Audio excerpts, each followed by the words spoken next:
Good evening everyone! So ngayon, sasamahan nyo kami sa aming dinner. Kakain po tayo dito sa isang Chinese restaurant dito sa Nueva Ecija. Alam kong nakikita nyo to.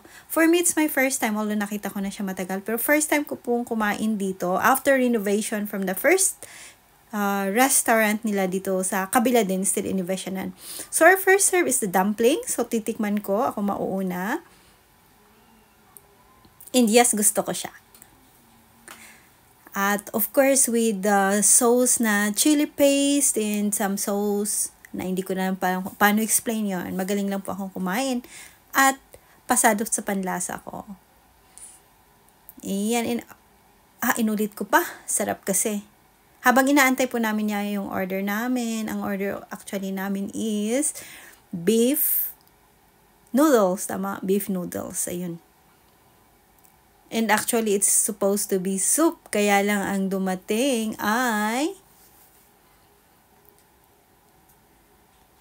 yan, beef noodles. Pero in fairness, masarap siya. Masarap din siya. Gusto ko siya. So, you have to try this. It's the beef noodles nila. Masarap din po. Yum. Unang kagat. Ayan po yung serving nila. And then, soup. Yun, dapat yun, yung beef noodle soup.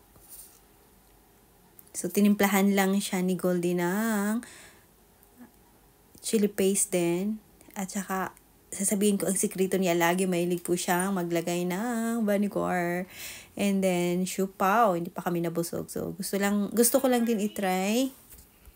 Yes, siupaw. Siupaw tasting naman tayo. Hati lang kami kasi actually busog kami. So, titikman lang natin yung mga pagkain dito.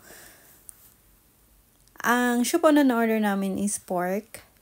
Siupaw. Tapos, lalagyan mo lang din ng chili paste. At kagat. Ayan. Kung gusto niyo i-try yung mga foods nila, very affordable din siya. Marami kang pagpipilian, pero ito muna yung kakainin ko. So, maybe sa ibang araw, tatry natin yung iba nilang food. At ang last na kagat is still for me. Yan. Heavy dinner tayo lagi. So, thanks for watching, everyone. Thank you. Bye!